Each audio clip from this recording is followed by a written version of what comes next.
All right, well, we do have a big time hurricane, Idalia, which currently, saw earlier, was upgraded to a category 4.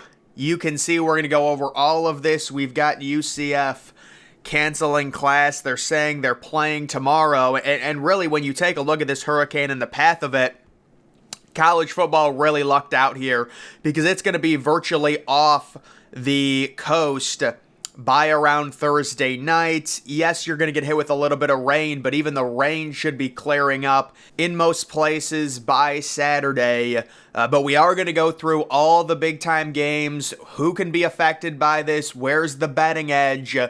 Obviously this is a hurricane, very serious. I'm not trying to, make money off of this. I'm just saying it's going to bring rain and there could be some potential here in terms of the weather. So the first one, you've got UCF. They are playing and it makes complete sense, based off of where the hurricane will be in comparison to Central Florida. It's actually going to be north of Central Florida. They could get hit with some rain. This percent has been lowered. I've been watching it. It's about 45% chance. So maybe it's a little bit wet for UCF and Kent State. But UCF right now sitting minus 36.5. I do not think the weather presents much of a betting advantage in terms of this one. But there is that game. This next one, Southern Utah versus Arizona State. I mean, this cannot be right. 98 degrees at night? I'll tell you, we've been having this heat dome over the Midwest, and it's just, and the high pressure, and that's going to be and how about 29% chance of rain in Arizona? That's very rare to see something like that. Normally it's always 0, but, I mean, honestly, I don't even know why I showed that game. There's not even a spread for it right now because it's an FCS team. You've got Rice plus 35 at Texas.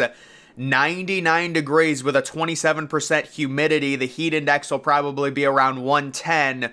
So when it comes to a game like this where it's going to be very hot and it's going to be a blowout, I would say the second half under is probably near a lock. I know a lot of sports books probably don't offer that, but just the over-under sitting at 59, I would feel pretty confident taking the under. Even if you get a score like 38-7 at halftime, we could see just a complete milkage of the clock in the second half because both of these teams are going to be completely superheated with how hot it is right now in the Midwest and in Texas. And 9-mile-per-hour winds, that's not terrible, but Rice is supposed to be just horrific this year.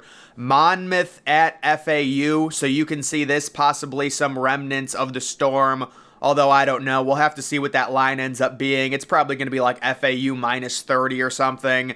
Maybe you take the under in that game. I guess I would watch it, but that line's not going to come out until Saturday morning because it is an FCS versus FBS. Maine and Florida International, so FIU dealing with some rain as well. That spread is also not listed yet. South Alabama at Tulane, so it says 84% chance. I looked it up. How about the humidity? I guess that's what you get when it rains, 89. But when it comes to the rain here, it's supposed to rain in New Orleans during the day, not so much at night. So I don't think this game's going to be that wet. It sounds a little bit wrong saying stuff, but South Alabama is a really good defensive team. And I think the spread was like +8, but now it's down to 6.5. I don't know. My memory is getting worse, but I think it is down. And I like South Alabama to cover in this game. Tulane losing Tajay Spears. I just can't trust them. I know they're ranked and everything like that. But that is just kind of the update on the hurricane. And it should not have a big impact at all in terms of college football. There will be some lingering rain.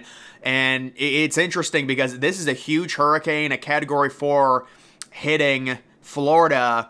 If this would have came 2 or 3 days later, we would have had a big problem with probably with that neutral site Sunday night game, FSU and LSU. But alas, it should be fine and way out by Sunday night and fine weather at Camping World Stadium in Orlando, which is where that neutral site game is. And then we've got this. So this is the total talent on each roster, the total composite talent based off of recruiting. They just recently released it. You can see the top 6 schools. You've got Alabama pretty much, I wouldn't say lapping everyone, but they're the only team with over 1,000 points. They've got 18 5-stars on their roster right now. You know, people are doubting Alabama. It's just the issue with doubting Alabama is they've just got so much talent. So I think Bama's going to be fine. I mean, we'll see with the quarterback. I'm guessing they end up going with Ty Simpson, but that's just an educated guess. I don't know. Georgia sitting at number 2, Ohio State at number 3. I would say when it comes to recruiting, those are the big 3 for sure. They always seem to finish at the top. Texas A&M had that, massive class in 2022. They paid a bunch of kids. They're at 4th right now. A lot of that reason is because of that 2022 class. You still have Clemson at number 5, and maybe Clemson a little forgotten about, but they have some serious high-end talent. We'll have to see how they do. And then Texas sitting at number 6. So those are the top 6 schools. And then just looking at 7 through 12. So you've got LSU. They are certainly a popular pick to at least make the playoff this year. USC at number 8.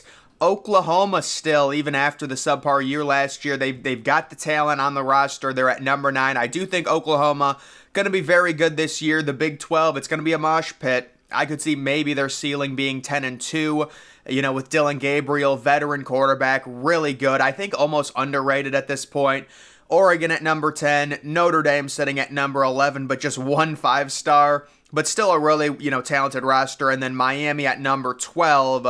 And then this is the thing that they say, since the team talent composite debuted in 2015, every national champion was ranked within the top 10, and every winner but one was ranked within the top 6. So you would have to think, as much as we love recruiting, this is going to end at some point.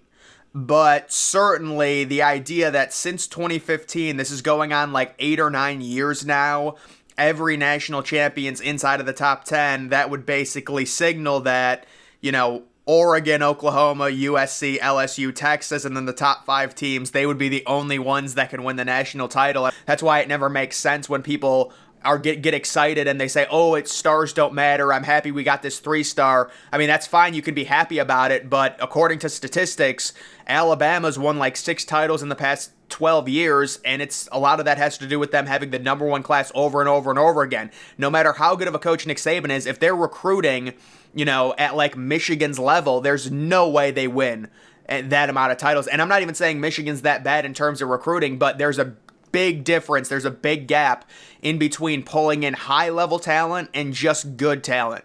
And you're seeing Alabama, Georgia, Ohio State. There's a reason it's those 3 schools over and over and over again. And a great example of like good talent versus elite talent is the Georgia TCU. And you see TCU, yeah, they're a fun school. They made a national title, but just the talent gap was so ridiculous. And unfortunately, that is what can happen. So I saw this as well. So this is a pretty good illustration on each team moving up and moving down analytically. If you want your team to do well in terms of analytics, they need to have a significant control of the game. Like analytics love when if your team goes up like 28-0 and is in total control of the game. That's what they really like. So you can see Notre Dame plus 2.2 rating because, they were just trouncing Navy the entire game. And they moved up 2 spots. UMass, because basically UMass was one of the worst teams in FBS and they outperformed their previous ranking, so they move up 2.1. Hawaii moves up, Jacksonville State, USC, really nothing happens to USC because, the defense was not very good, and they're just up 0.3. San Diego State moves up. They barely beat Ohio. Ohio actually moves up even though they lost because it was a close loss on the road. FAU moves up. Louisiana Tech moves down even though they won because it was a terrible performance. New Mexico, they were down 12 spots. Wow. New Mexico State Navy, Vanderbilt is down because they barely beat Hawaii at home when they were 17-point favorites. UTEP, they're just terrible. And then San Jose State virtually stays the same. And then it was announced that Kyle McCord, the former 5-star, will be the starting quarterback for Ohio State, but Devin Brown will also play.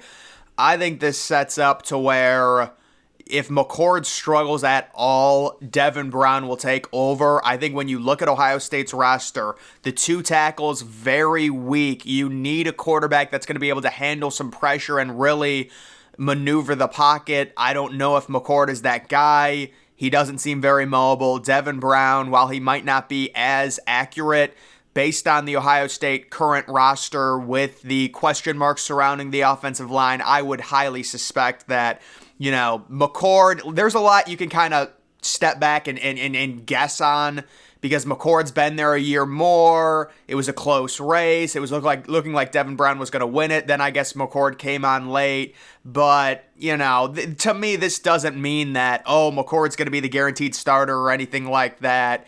Even if he plays well against Indiana, it's just tough with Ohio State playing an immobile quarterback when you're dealing with two brand new offensive tackles. It's an issue, and you're going to Notre Dame week 4. It's a hostile environment.